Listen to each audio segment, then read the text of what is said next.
In the first part of the presentation, we saw what the Jesuit letters spoke about the kingdom of Mysore, the army, the capital, territory, and expansion.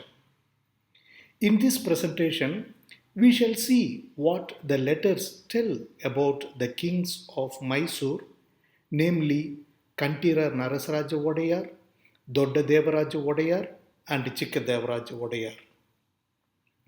The Jesuit missionaries were specially favored by the kings of Mysore, and they had easy access to the king's palace, which put them in advantageous position of knowing easily what was happening in the kingdom.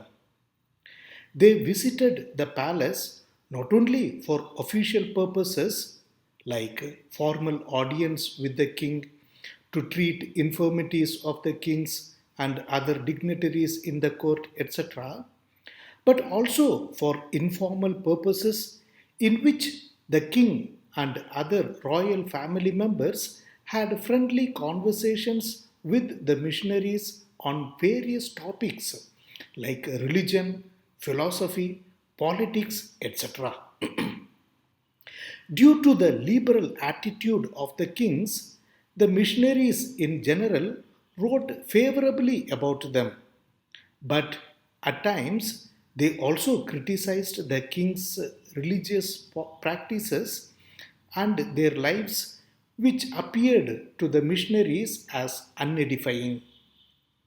This has resulted in a great deal of information about the kings of Mysore finding space in the missionaries' annual correspondence materials.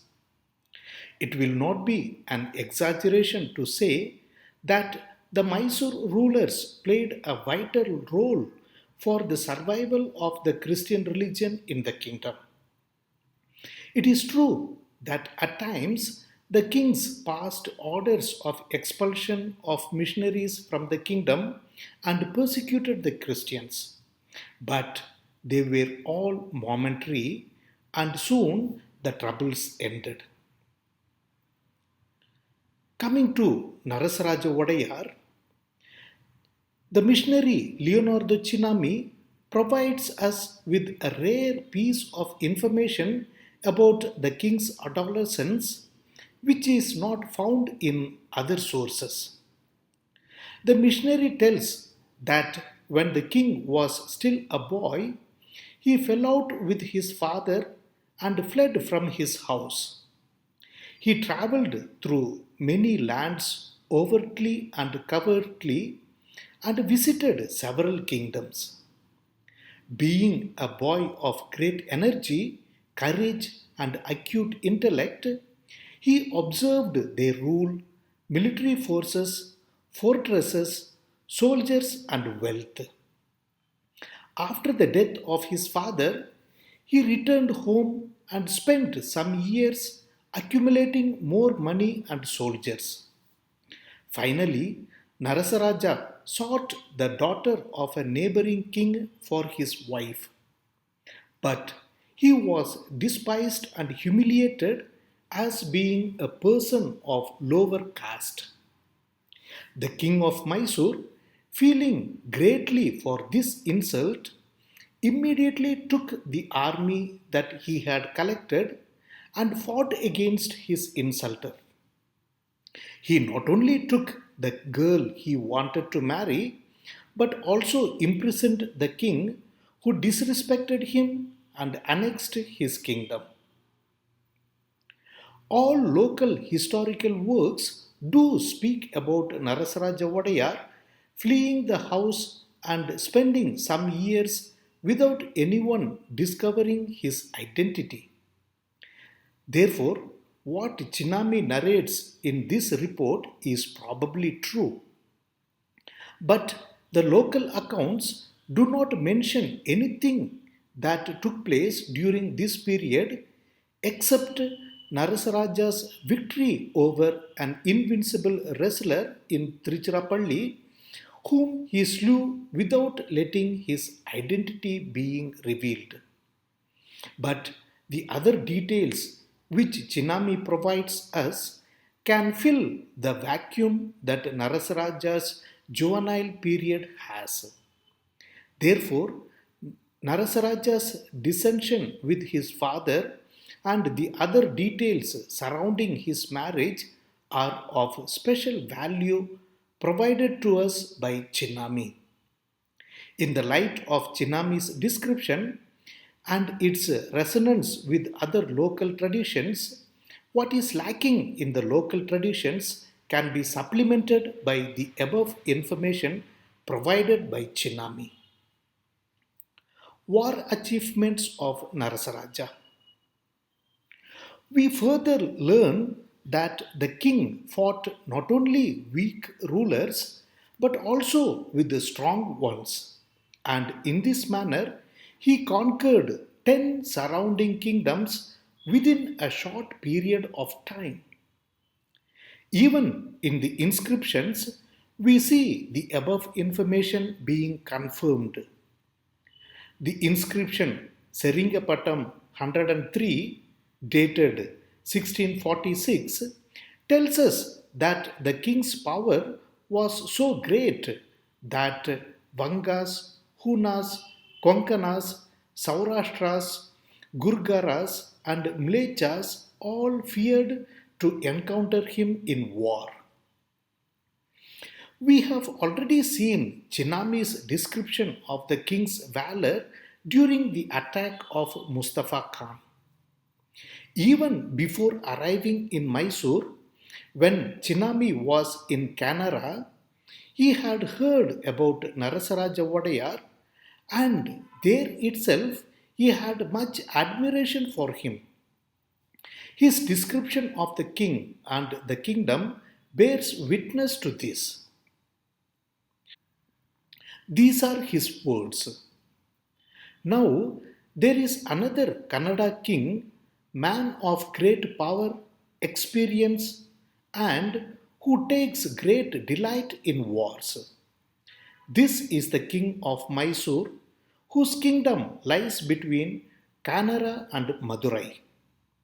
He waged wars with the Nayak of Madurai, who is a great and very powerful king, and conquered several territories. In the meantime, the Sultan of Bijapur, envious of his victories and fearful of resisting him later, marched on him with a very large army.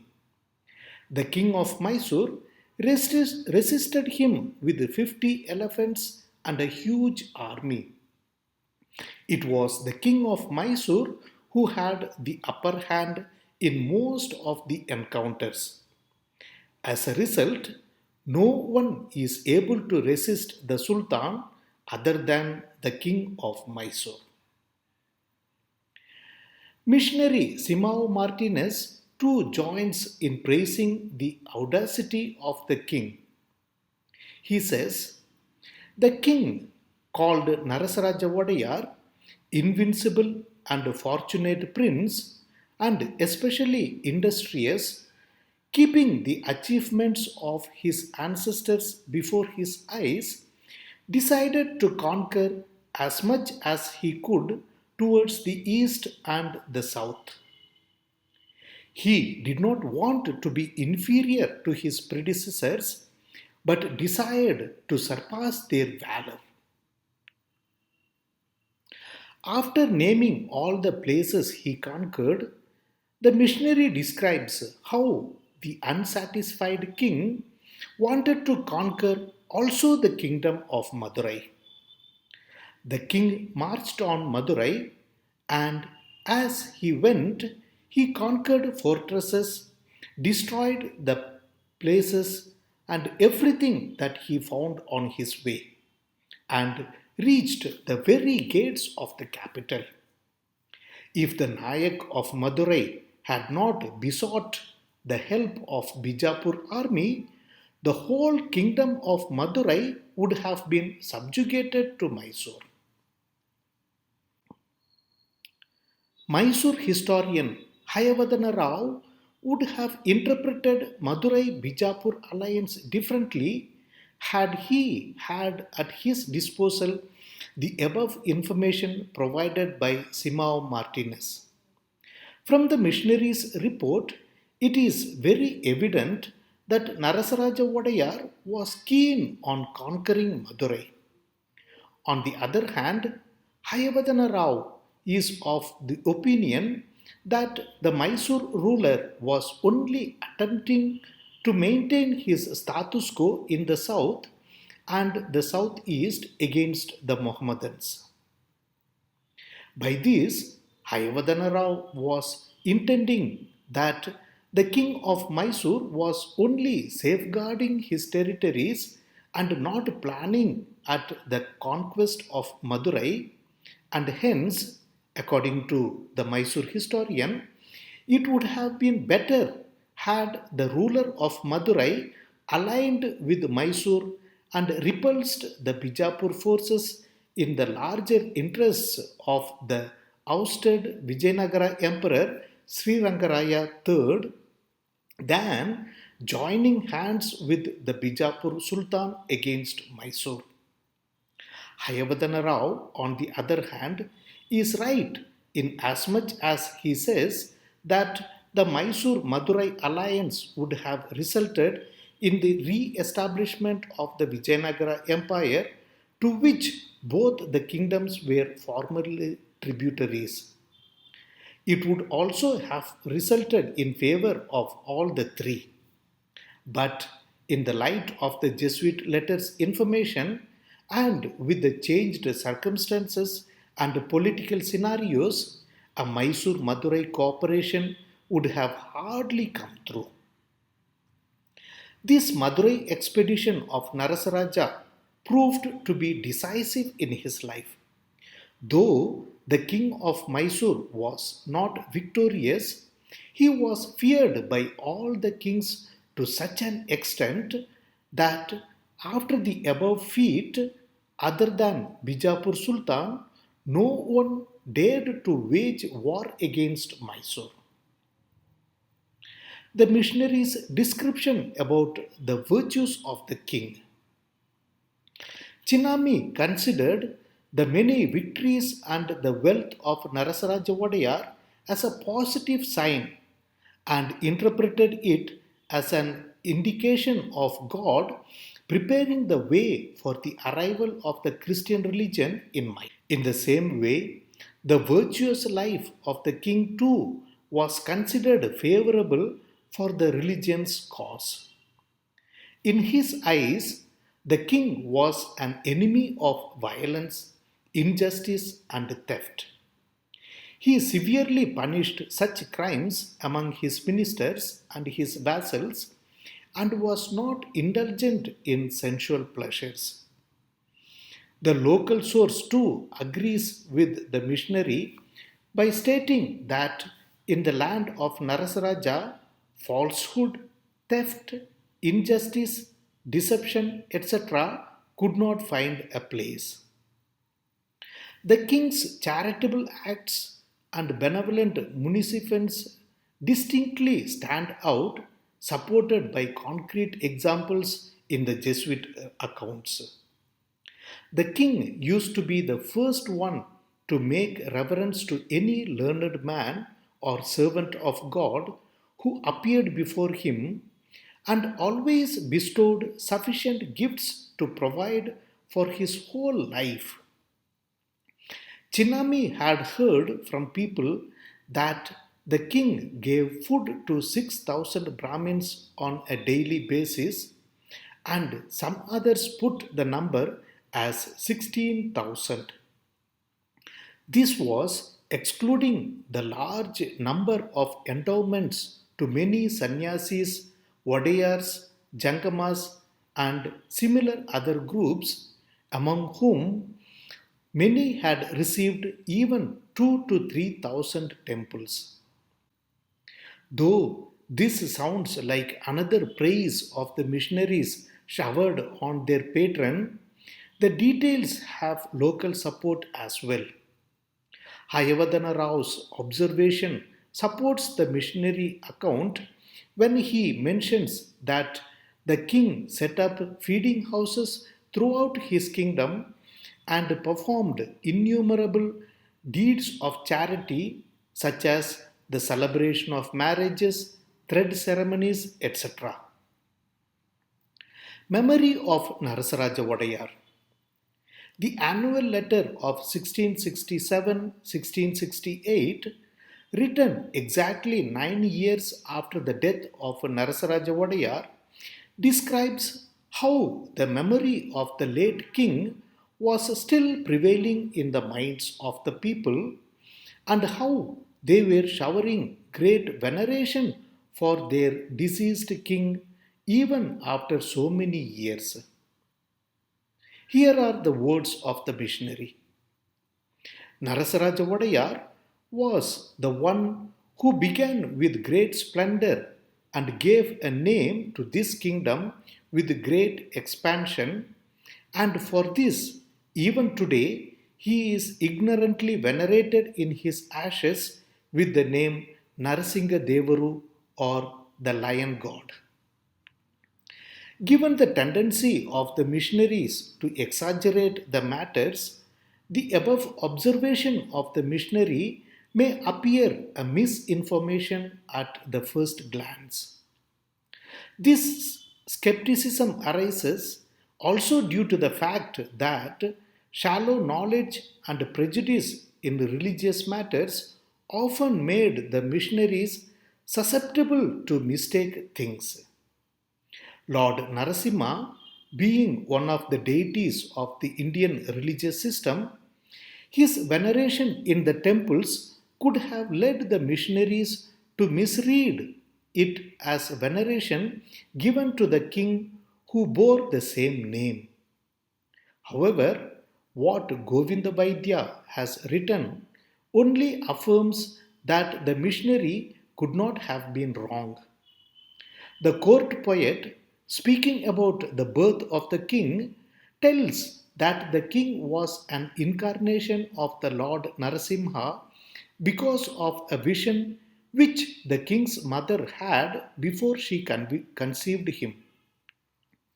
The child was born on the day of the birth of Lord Narasimha, wherefore the name Kantirava Narasaraja was given to him. The poet puts the words of praise in the mouths of the women who sang that the child was indeed Lord Narasimha. In another place of the same work, after the conquest of Ramagiri, the people acclaimed the king by saying, Narasa Rajendra is the human incarnation of Narasimha who has come to alleviate the sufferings of the world by destroying evil men.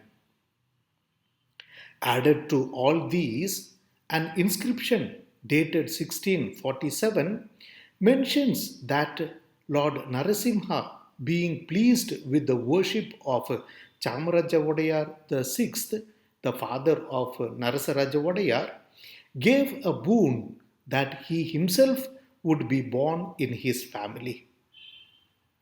Seen separately, the Jesuit missionary, the inscription, and the court poet all seem to exaggerate.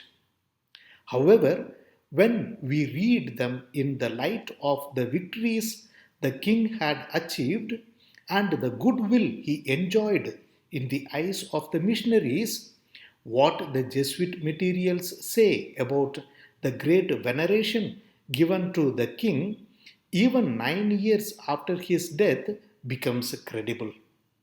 In this manner, not only do the Jesuit sources have the benefit of being verified by the local sources, the latter sources likewise can be enriched by the Jesuit materials. Next, we come to Doddadevaraj Vodayar. The information available in the Jesuit sources about the successor of Narasaraj Vodayar is comparatively less. In most places, he is only referred in passing, and that too in events with no much historical significance. But the Jesuit materials speak of several historical events that took place in his reign, which are of much historical value. Therefore, reading and analyzing these historical events itself will be a fruitful exercise and will offer some valuable inputs to the history of Mysore. Dodda Devaraja's conquests. According to the Jesuit letters, as soon as Dodda Devaraja Odayar ascended the throne, he had to face the attack of the enemies who were waiting until then and who wanted to settle scores with the Mysore kingdom as soon as Narasaraja disappeared from the political scene. The annual letter of 1648 to 1662 names Shivappa Nayaka as the most prominent of all enemies. Simao Martinez, the writer of that letter, remarks that the new king was not as experienced in matters of war as his predecessor. But later, the missionary himself, at great length, describes how the new king of Mysore gallantly defended the capital against all odds, a fact which does not escape being praised by him. Chinnami mentions how Dodda Devaraja's enemies met their end. His words are: Shivappa Nayaka, who waged the cruelest war against him, with his army destroyed, fled to Bidnur and soon died, some say by disgust and others say by sickness. His brother, who succeeded him, died within a few months, stabbed by one of his cousins who wanted to rule. Shivalingaya, the son in law of the king, the most valiant captain of great courage, who waged war against Mysore, died of a weapon that entered through his bowels without the possibility of it being removed till he died. The son of Shivapanayaka, who had killed his uncle, young man and of little knowledge, died within 1 year because of the rotting of his bones, and his whole body was filled with sores. He saw his kingdom completely destroyed, his wealth plundered, and everything carried away by the Moors. Chinami also heard people telling that the kingdom of Mysore would wage war against Bijapur and destroy it. The Jesuit sources inform us that Dodda Devaraja conquered Narasapura in 1664. But in view of alliance with Narasapura, he restored all the conquered fortresses back to its king. However, 2 years later, once again he annexed Narasapura, deporting the king, wives, and sons to Srirangapatana. That the captured relatives were taken good care of is affirmed by another letter which tells that the king of Mysore had endowed lands to them in his kingdom for their sustenance. Dodda Devaraja also captured all the relatives and the ruler of Periyapatana and imprisoned them. Speaking about this event, the letter of 1663 tells that they were all still in Mysore. The missionaries' impressions of the king. We have already seen the magnanimity of the king towards the missionaries, how the missionaries had easy access to the palace during his rule. The Jesuit sources, in a way, give a general evaluation of the 10 years of his rule.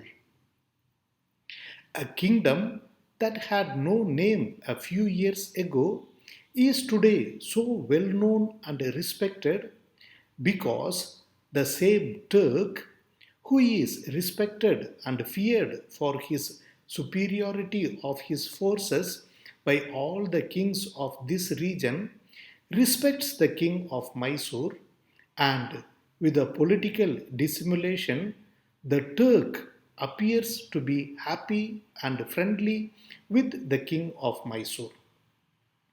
Devaraja Odayar has been ruling a little more than 10 years with great acceptance of his people for justice, governance, valor, and victories, much similar to his predecessor Narasaraja Odayar. Here, the Turk refers to the Sultan of Bijapur. The author of the letter goes on to speak about the expansion of the kingdom during his rule and attributes it to his notable sagacity, military discretion, because of which in the preceding 2 years the kingdom occupied two more kingdoms with rich commodities and spices. The missionary then notes that, however, the more knowledgeable people were of the opinion that it would be better for the king to go slow in his move towards Madurai. It would be better to preserve what he already possessed than to crave for more, because both Mysore and Madurai had the risk of losing their kingdoms to each other. At the same time, the Jesuit sources see bright hopes for the king of Mysore against the Sultan of Bijapur. The letter reads: Devaraja Odayar, thus is called the king of Mysore, today has a very sagacious court, a well disciplined army, and abundant money in the treasury.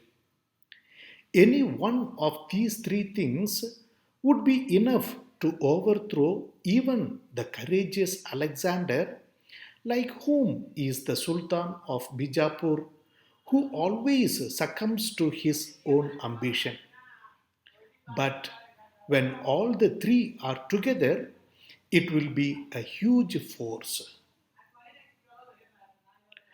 Though the conquests and achievements of Doddadevaraja Odayar mentioned by the missionaries are true and can be substantiated with local sources, their hoping for peaceful relationship between Mysore and Madurai should be seen in the light of the Christian communities situated between these two kingdoms whose conflicts only hindered their mission work. The episode of Pradhani Timmaya. We also have details about Pradhani Timmaya, written as Timmarasaya in the Jesuit sources, who served under Narasaraja Odayar and again under Doddadevaraja Odayar, and how he met his miserable end. Though from the local sources too we have details about Timmaya that do not contradict the Jesuit sources, from the latter source we have the incident narrated from another angle, and the missionary account provides more information which is not available in the local sources. According to Chinnami, Timmaya began his career at a young age as a scrivener or writer, in which office he proved himself to be faithful. Because of this, he was promoted and was given the charge of the royal treasury. On the other hand, Narasaraja Odayar lost trust in his father-in-law Dasarajaya in the local sources, the then Pradhani. According to the missionary, Timmaya was therefore made to succeed to the post of Pradhani. By the events that are mentioned by Chinnami, it is certain that the new Pradhani carried out his duties faithfully, which is seen in his reappointment as Pradhani also under the succeeding king Dodadevaraja. Chinnami does not mention for how long he served as Pradhani under the latter's rule. But at some point of his service, Timmaya was discovered conspiring with a neighboring king against Mysore. The treachery was discovered from the interception of a letter that came from the opponent king, which contained information about the large rewards the Pradhani had received from the enemy kings for the past correspondence with them. In a surprise move, Timmaya was arrested and kept in confinement in a fortress 1 league distance from Srirangapatana. Later, he was shifted to another fort far away from the capital where he was given very little food to eat but much ill treatment. Commenting on how he died, Chinnami says, by all the ill treatments that he received, the loss of grace, the confiscation of endowments, the wives sold, isolated from his friends, weighed down by personal dishonor and bitter feelings of depression, he finally died. But Timmaya's treachery and his arrest, which are absent from the local history, are valuable information for Mysore history. Pradhani Dasarajaya. The above mentioned Pradhani Dasarajaya too has been subjected to divided opinions in Mysore history. Apart from the account of Chinnami, from the local history too, we know that he was the father-in-law of Narasaraja Wadayar. He served as Dalavoy of Mysore from September 1651 to October 1653. The Persian memoir Muhammad Nama tells that he was slain in the war between Bijapur and Mysore in 1653. On the other hand, in the annals of the Mysore royal family, we read that on account of Dasarajaya's old age and his inability to fulfill the duties well, he was terminated from the office in November 1653. Both Hayavadana Rao and T. Krishna Gowda tend to go along with Muhammad Nama than annals because of the absence of further details on the Mysore side. Chinnami's letter mentioned above, on the other hand, talks about the removal of Dasarajaya by the king Narasaraja. This only confirms the local source from the Mysore side and increases its credibility. Next, we come to Chikadevaraja Wadayar, who ruled Mysore from 1673 to 1704. The Jesuit sources manifest several instances of goodwill existing between Chikadevaraja and the missionaries. Indisputably, the missionaries had a special token of esteem from the king. Though the missionaries tell that visiting the king was not easy and often was a costly affair for ordinary people, the Jesuits themselves frequently had the privilege of visiting him personally. The missionaries, especially those who were in the mission station of Srirangapatana, were frequently summoned by the king and his close relatives to the palace. Chinnami, Antonio de Azevedo, Manuel Rodriguez, Afonso Mendez, are all mentioned in the letters to have been invited to Chikkadevaraja's palace. The king's son. That the king rightly valued the friendship of the missionaries and their presence in the court is evidence also from the case of his son.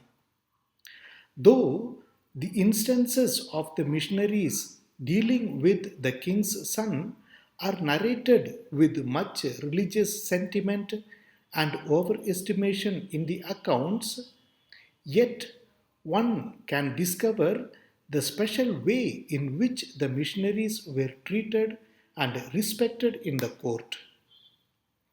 The first mention of the king's son is in the annual letter of 1673-74.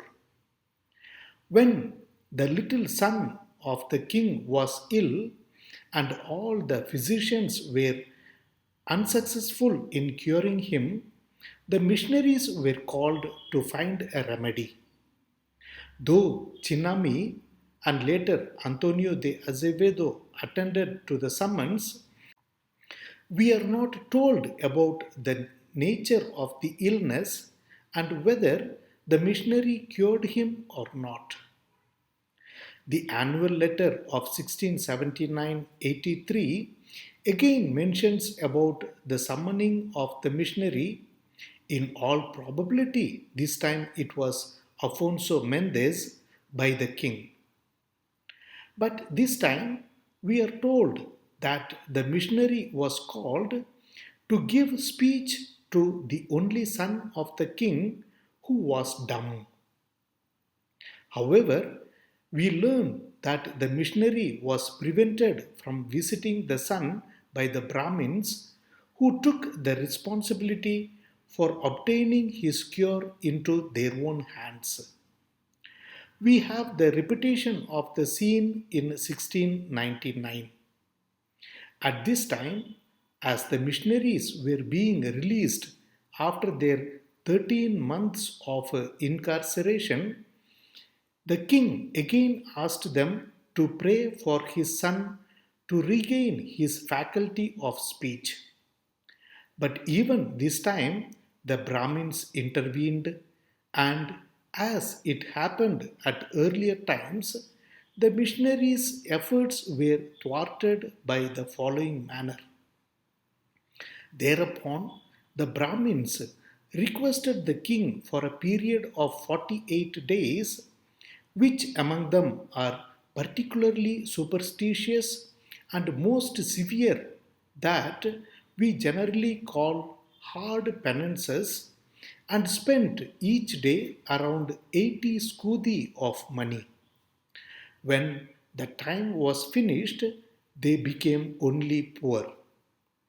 With so many experiments, the king sufficiently realized the religion of the Brahmins to be false, and he openly said that only the Christians and their God can produce the desired cure to the son.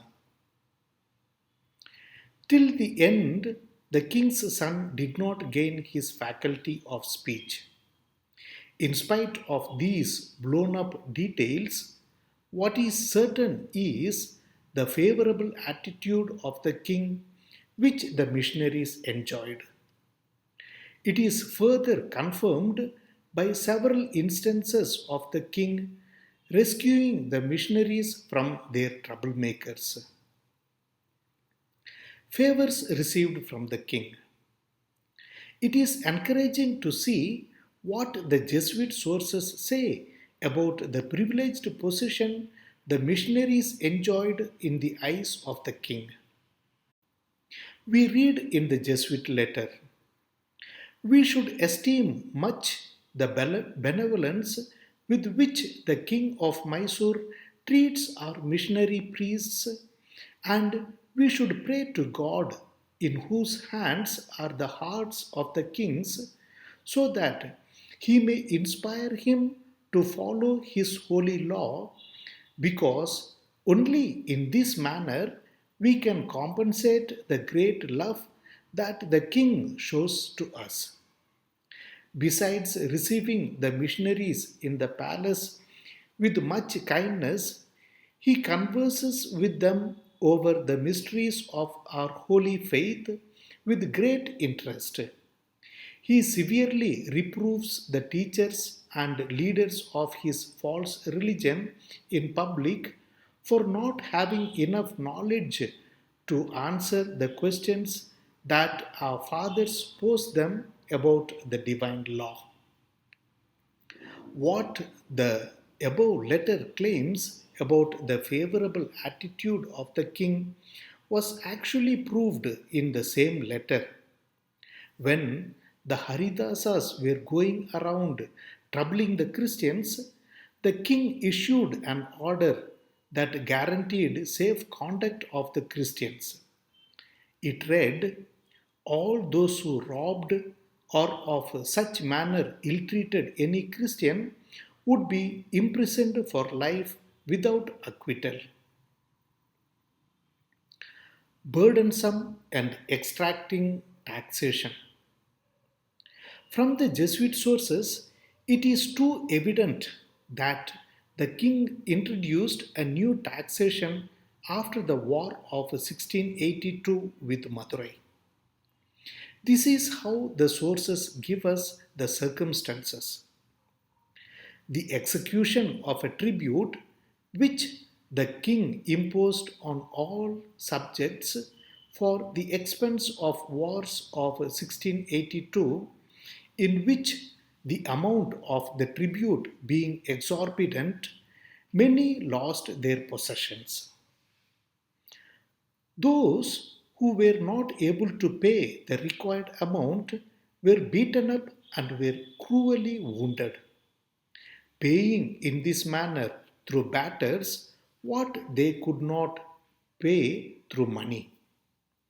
From then on, the succeeding annual letters furnish us with several instances of confiscation of properties, even for minor offences or accusations by opponents who were moved by personal and private issues. Just to have an idea of the type of accusations on which possessions were confiscated, a few examples can be given. A Christian and another person belonging to the Golla community were arrested, and on the orders of the king, their properties were confiscated. The Christian was arrested for having insulted and ridiculed the native deities, and the Golla for having allowed his wife to become a Christian. In another example, speaking about the mission station of Arasinakere, we are informed that there was not a single neophyte who, besides the confiscation of all the goods, did not escape several prolonged scourges. We also have the case of confiscation of properties and imprisonment of a captain whose name the letter gives as Perola, who was a Christian. In this case, he was arrested because of the personal issues he had with the treasurer of the province. Shortly after the missionaries were imprisoned in 1698, even the catechists were thrashed and thrown in the prison with their goods confiscated. In the same persecution, we have the mention of an Adam and another unnamed Christian who both suffered the loss of their properties for desisting from giving up their faith. In 1700, another Christian in Harobele lost his goods for the same reason. Even if one concedes that the cases referred to above are exaggerations and written for edification, the common element we find in them is the issue of confiscation of goods. Two factors may be noted here. Though at times the goods were restored and at times the events were motivated by religious reason, confiscation of goods becomes a common thread that runs through all the Jesuit letters of this 12 years period.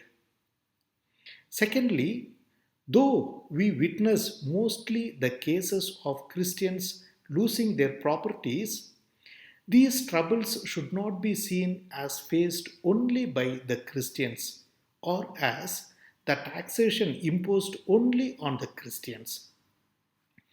We even have a case of one of the viceroys who, on being punished by the king, was arrested and all his possessions were confiscated. On account of the particular nature of the correspondence materials, we find the examples of Christians mostly documented. Those cases, however, need to be read as speaking of the general phenomena in the kingdom. It is also important to notice the circumstances in which people bore and reacted to the taxation. We clearly read about the heavy losses the kingdom incurred in the war with Madurai in 1682. We have an indirect allusion to the heavy taxation already in 1683, immediately after the war. The letter reads: The excessive greediness of the king sets up many snares from where the unjust oppression originates, which he carries out on all his subjects. The taxation was burdensome, and the Jesuit sources demonstrate the weight of the taxation and its impact on the people. The taxation is presented in the background of Mysore having already suffered the attacks of the combined Madurai forces, which greatly increased the misery and anguish of the people. The combined forces are said to have devastated Mysore's boundaries, occupied the fortresses, and destroyed the towns. Added to all these sufferings, the missionaries also mention about the Mughal penetration into the South India, occupying Bijapur in 1686 and Golconda in 1687, which, as the missionary says, shook the whole Orient. Then we read that the king, with scanty regard for the risks, imposed new taxes and increased the existing ones. People were fined even when falsely accused. Opening and closing of doors and lighting fire in the house involved payment. Even women whose breasts hung disrespectfully were held guilty. When one such woman, unable to bear the weight of the taxation, ended her life, the invidious collection was stopped. It is true that the descriptions bear traces of emotional involvement of the missionaries on account of the manner in which the taxation touched the lives of the Christians as well. Even the local historians agree that Chikkadevaraja was not in a position to pay the tribute to Sambhaji, which made the latter to carry out a second attack on Mysore in 1686. Yet, what is certain in all these is the defeat suffered by the king in the War of 1682 and the heavy financial loss that necessitated the taxation. Natural calamities. Natural forces only increased the burden of the taxation by adding more sufferings to the already existing woes of the people. We have several instances of natural calamities spread over the period of Chikkadevaraja Wadayar's rule. We see a we see periodical occurrence of famines during the reign of Chikkadevaraja Wadayar. Between the years 1679 and 1683, we witness several mission stations in which people suffered from failure of rains. For example, there was a severe famine between the years 1687 and 1690.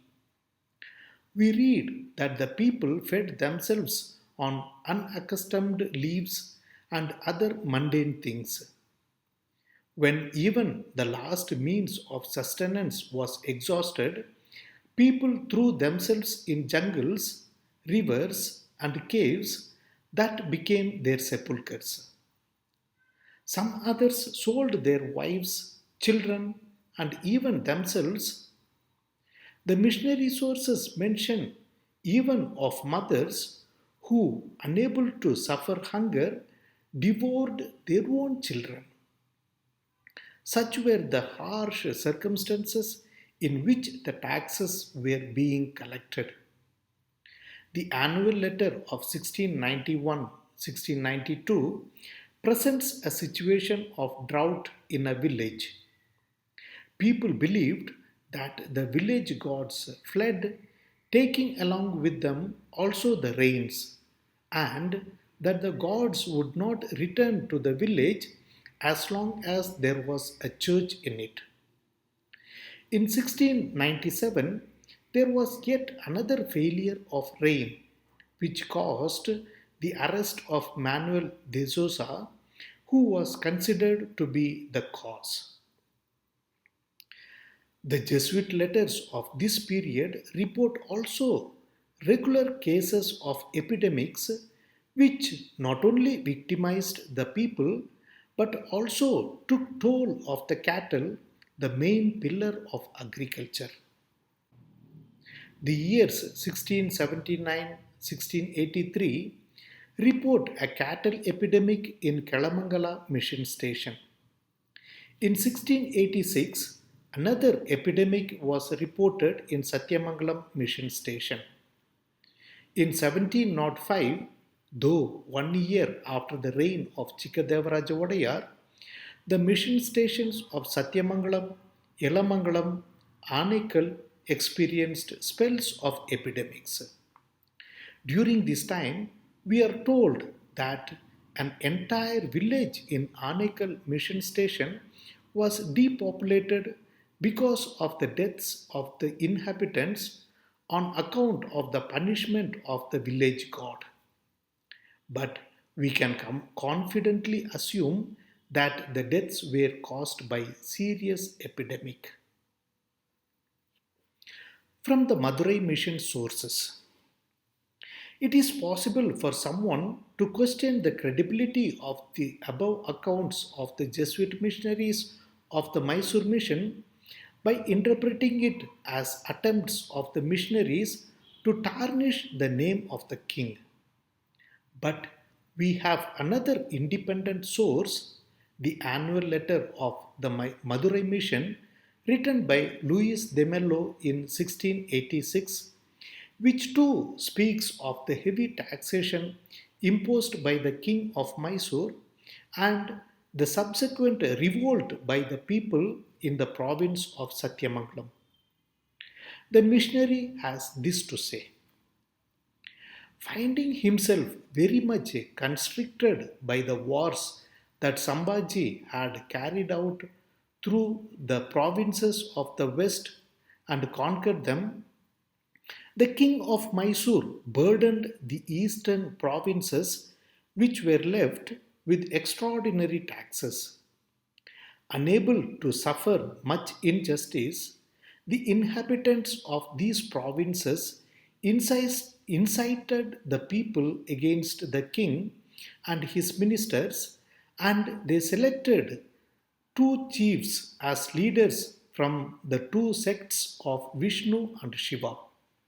And these leaders gathered many followers from all walks of life who formed an army of 60,000 men and went to attack the capital of the king of Mysore. And another army of nearly 30,000 men who went to the provinces of Satyamangalam where they carried out violent attacks. We further notice how 200 Christian horsemen were dispatched by the governor of Satyamangalam to Karmatampatti and chased away the rebels, how the king later dispatched his army to put down the rebellion, how the army put to death the rebels without distinction of age and sex, and how the temples of Shiva were destroyed and their revenues were confiscated to the royal treasury. Though the missionary from Madurai mission gives his version of the taxation, what we gather from the account is the fact of burdensome taxation in the aftermath of the War of 1682, as claimed also by the accounts from the side of Mysore. If these two unrelated sources, written not knowing what the other wrote, corroborate one another, then their information has to be considered seriously. From local history, if these are instances provided by the missionaries depicting things as viewed from the side of the people, from the local history too, we get glimpses of how things functioned in the capital. Mark Wilkes tells us, repeated also by B.L. Rice and Haivadana Rao, that every day the king had the habit of not having his breakfast until 2,000 pagodas of reserve funds from the cash received from the districts arrived. If there was any delay in the arrival of the money, he also delayed his breakfast, and it was well known that this previous operation was indispensable. This only shows in what seriousness and earnestness money was collected to the treasury. Furthermore, it is important to add also the effects of wars that added to the woes of the already existing natural calamities.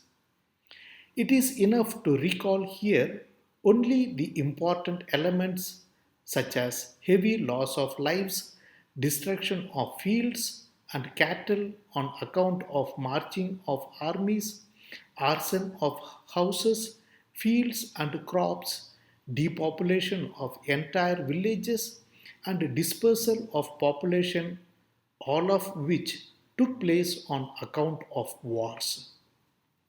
The Jesuit sources of the period of Chikkadevaraja Odayar narrate several such incidents, which are notably absent in the local sources. Therefore, in order to analyze the taxation policy of the king, considering these ground realities is indispensable. Estimation of Chikkadevaraja from the sources. To an ordinary reader, the Jesuit accounts present Chikkadevaraja as an enigma, a man of contradictions, and an individual of opposing characteristics.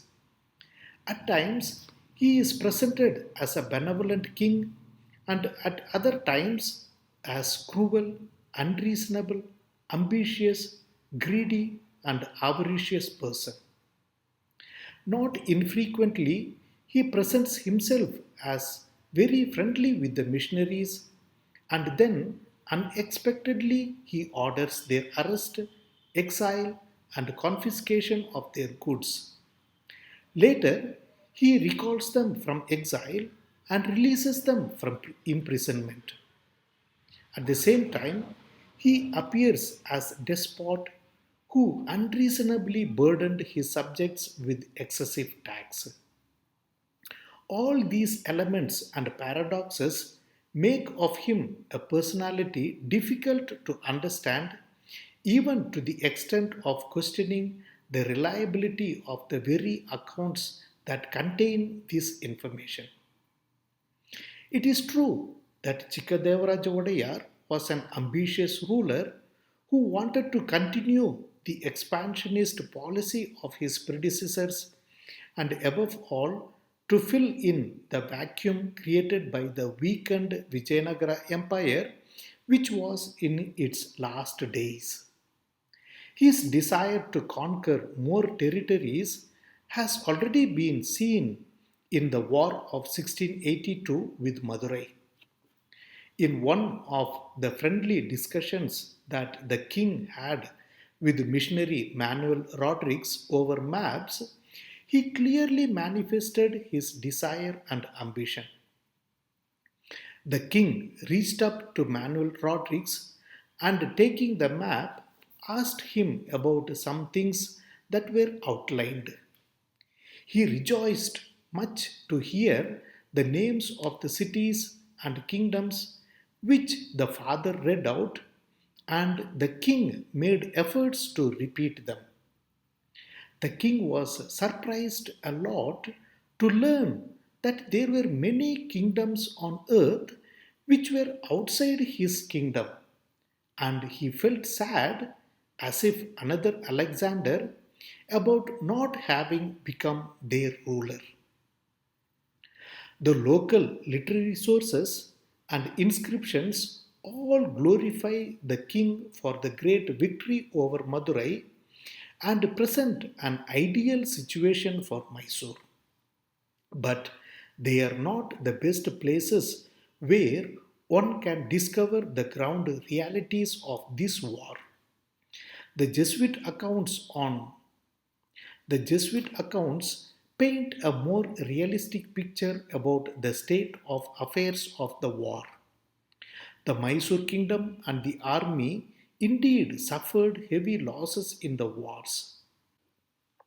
It is in this context of his efforts to rebuild the army and the kingdom, partly the natural calamities playing the spoil sport of his plans, the taxation became unbearable to people. The calamities were so severe that the cultivators could not even pay the one fourth to half of the gross produce fixed by Chikkadevaraja. Missed areas in the Jesuit letters. The Jesuit sources of the Mysore mission have noted down only certain aspects of Chikkadevaraja Odayar. This view of the missionaries is anything but complete.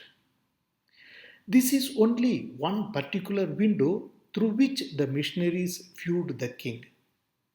One will be doing great injustice to the king if one is confined exclusively to the opinions created by these accounts. The missionaries were evidently selective about what they described about him in their letters. As a result, the missionaries have not recorded many other dimensions of this great personality simply because those dimensions were not useful for the purpose for which they were writing. For example, the court of Chikkadevaraja Odayar was a place that witnessed bustling literary activities. The king himself was a man of letters and authored the famous Chikkadevaraja Binnapam. His childhood friend, classmate, minister, and court poet Tirumalarya's works like Apratima Veeracharite, Chikkadevaraja Vijayam, Chikkadevaraja Vamshavali, Chikkadevaraja Saptapadi are well known to us. Tirumalarya's brother Singarya, Chikkupadhyaya, Mallarasa, poetess like Sringaramma and Honnamma were great literary figures who were patronized by the king. Details in this area are greatly missing in the Jesuit accounts because of their nature and genre. Therefore, one must turn to local sources to complement the Jesuit sources on such matters. The Jesuit missionaries viewed Chikkadevaraj Odayar in a manner quite different from his two predecessors. If the sources enumerated the victories and conquests of the earlier kings, the letters pertaining to Chikkadevaraja's period speak of his defeats. Though from the local sources we know that it was during his rule that the kingdom saw further expansion and consolidation, the missionaries' attention does not appear to have turned towards that side, or at least as seen from available Jesuit materials of this period. The reason for their focus on his defeats is not their prejudice, but those were the factors that had serious consequences on the Christians. However, caution and restraint are advised regarding passing judgments over the contents of this period, as great part of the letters dealing with his period are missing.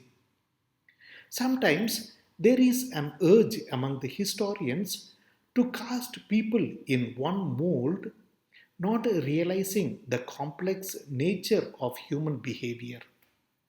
Historians who want to portray Chikkadevaraj Odayar in good light have often selected their sources that suited their narration and rejected others that did not fit their purpose. The same can be said of those who heavily depended on the sources that emphasize his burdensome taxation. People do not always have to be either good or bad. There are instances where they can be both, conditioned by circumstances and immediate events. There are several grey areas which often escape the eyes of the historian. As the Jesuit letters depict, Chikkadevaraj Odayar was a good ruler, some of whose policies and calculations failed. Conclusion. As this study revealed, the Jesuit sources do contain much historical information about the Mysore kingdom. They come in handy especially when the local sources disagree on various issues and events. On the disputed questions like Madurai Mysore relations, taxation policy of the king, and on various other topics discussed in this work, the missionary accounts have been useful in determining the most reliable version among the local sources. While it is easy to look back at the Jesuit letters and discover their obvious slant, errors, ambiguities, and exaggerations, it would be a gross mistake to dismiss them as worthless religious bigotry.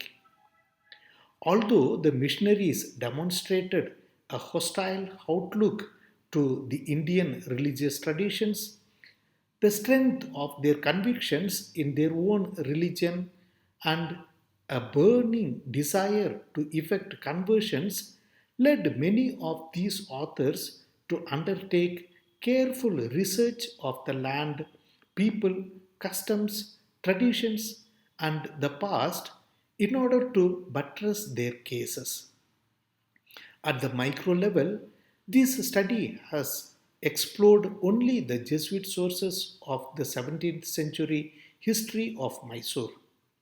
The conclusions drawn about these ecclesiastical sources for the secular history can be applicable to the rest of India as well. Though some of the ecclesiastical sources on India have been critically edited, translated, and published, most of them have not undergone such a process. This is where the church historians of India can make their valuable contribution. Thanks a lot.